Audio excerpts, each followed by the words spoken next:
Whether wearing a mask can cause infection, the answer is yes, wearing a mask can greatly reduce the risk of infection.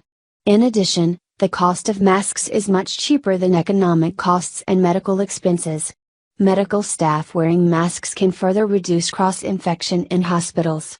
More importantly, wearing a mask can effectively reduce the person-to-person, human-to-human, transmission from infected but asymptomatic people. The spread of coronavirus from asymptomatic to others is a serious problem. Many people are infected with coronavirus, but they never show any symptoms, or the symptoms are so mild that they never realize they have been infected with coronavirus. Today, people with symptoms will be quarantined, but they may have spread to many people before they were confirmed to be infected with the virus. Actively infected persons are mobile sources of infection. Masks can make a difference.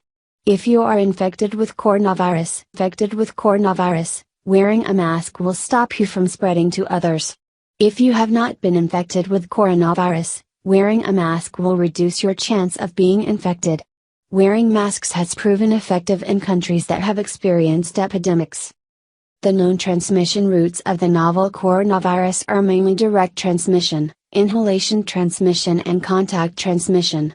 Inhalation infection is the main route of transmission. If the infected person does not wear a mask, the droplets of the infected person will fall on the surface of the object, and your hand will be picking up the virus on the surface of the object being touched, thus you could be infected when your hands touch nose or mouth. Therefore, frequent hand washing can reduce contact spread. But what kind of mask to wear and when to wear is also very important, and improper use will have the opposite effect. The purpose of wearing a mask is to prevent the inhalation of pathogens or air pollutants into the bronchial tubes and lungs. Data from many countries and regions show that the particle size of the new coronavirus itself is about 100 nanometers, which is very small, about 0.1% to 0.15% of the thickness of human hair, which is invisible to ordinary optical microscopes and can only be seen with an electron microscope. Therefore, strictly speaking, there are few masks that can prevent the passage of 100 nanometer virus particles, and no masks can completely filter the new coronavirus. But why does wearing a mask help prevent new coronavirus infection?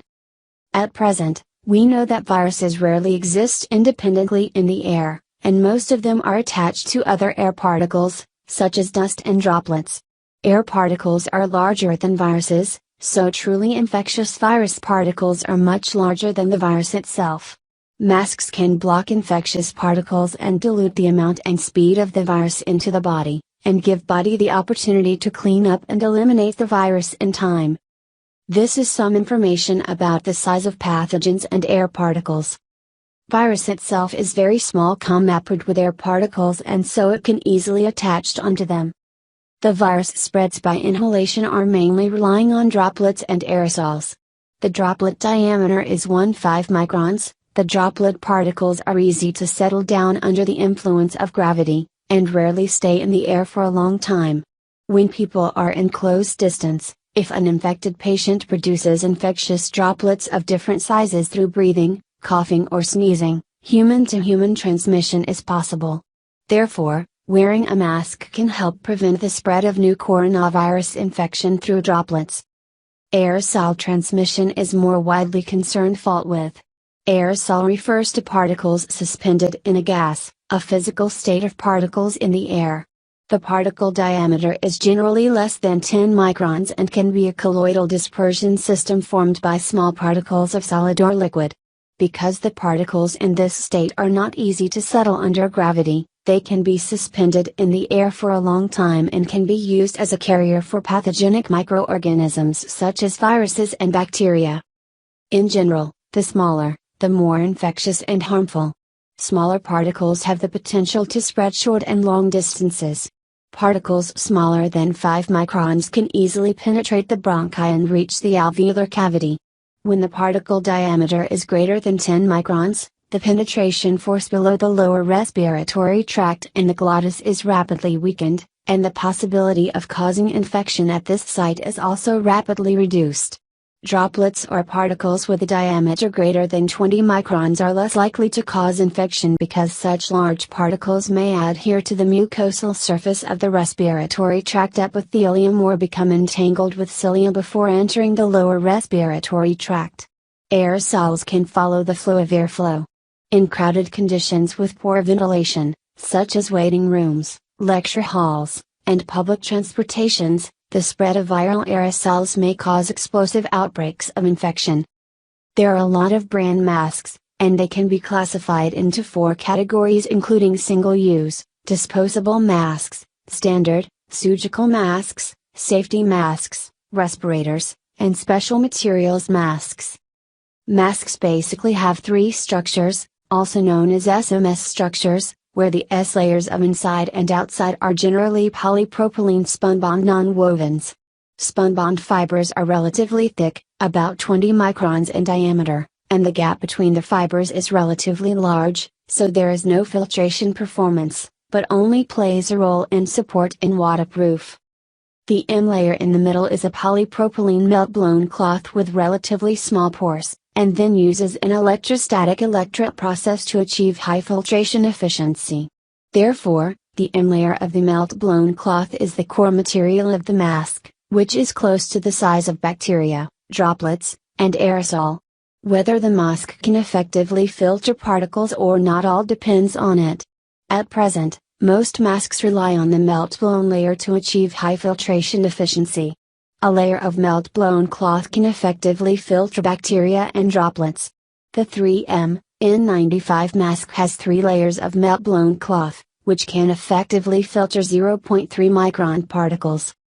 Melt-blown filter material is composed of polypropylene microfibers randomly distributed and bound together. Melt-blown fibers are much finer than spunbond fibers, and the material fiber diameter is 1 to 5 microns. The random distribution of fibers provides more opportunities for thermal bonding between fibers, thus making melt-blown gas filter materials have a larger, specific surface area and higher porosity. After high-pressure electret filtration, the product has the characteristics of low resistance, high efficiency, high dust capacity and so on. Melt-blown fabric is a kind of non-woven fabric, which refers to polypropylene non-woven fabric prepared by melt-blown process. It is worth mentioning that some mask boxes are labeled with polypropylene, which can only prove that the mask is made of polypropylene, and it does not necessarily mean that it must contain a melt-blown layer, so there is no filtration performance. Melt-blown cloth is impervious to water, when burned with fire without scorching to ashes but only shrinking in volume. This is a simple way to identify fakes. There are 2 indexes to evaluate the filtering and protective value of masks. That is, bacterial filtration rate and particle filtration rate.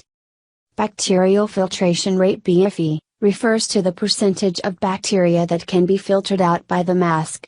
For example, BFE greater than 95% means that 95% of bacteria or particles larger than bacteria such as droplets, PM2.5 haze, PM10 sand and pollen can be filtered out. The particle filtration rate PFE refers to what percentage of 0.3 micron diameter fine particles can be filtered out by the mask. For example, a PFE greater than 95% means that 95% of virus particle aerosols with a diameter of 0.3 microns can be filtered out. But what kind of mask to wear and when to wear is also very important, and improper use will have the opposite effect. Single-use/disposable masks. It can be used for larger particles, such as dust, pollen, and droplets. Standard, surgical masks.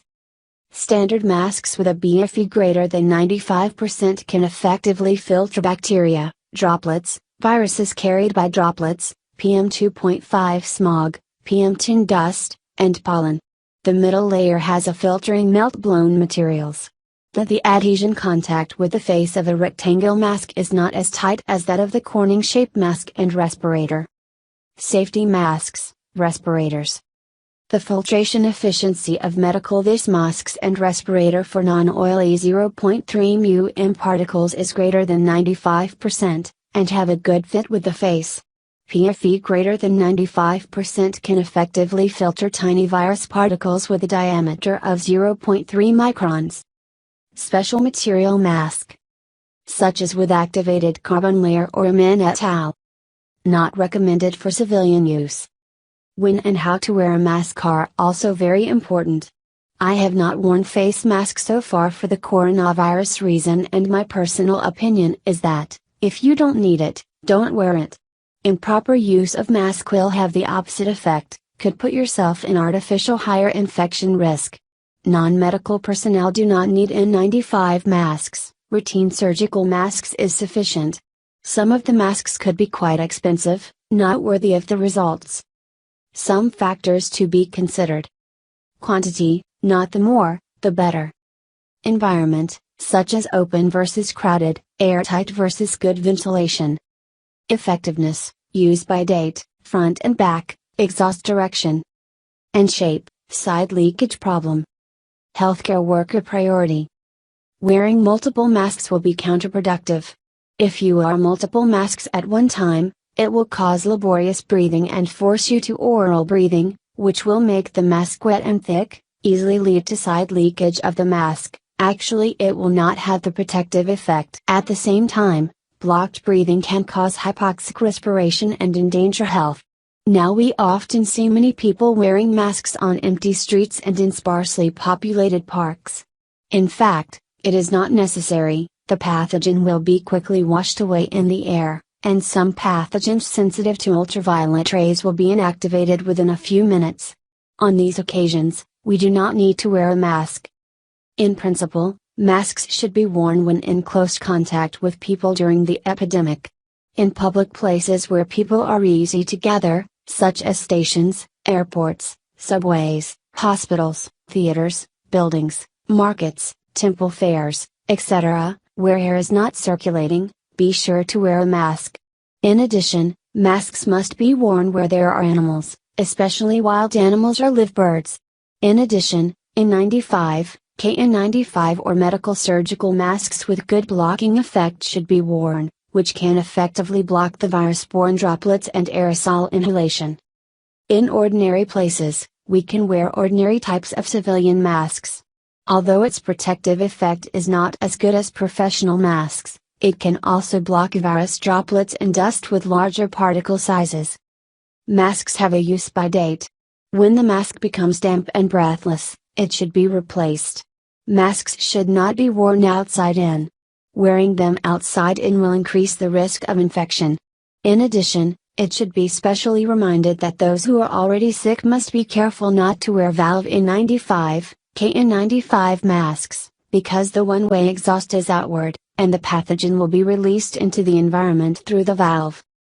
This video is a summary of online information, combined with personal Mind-S protection knowledge, and only hopes to provide the audience with basic information on wearing mask, not recommended for medical advice. You will decide how to use this video information, and we do not assume any legal responsibility for the content usage. Thank you for watching and welcome. Subscribe to check more videos.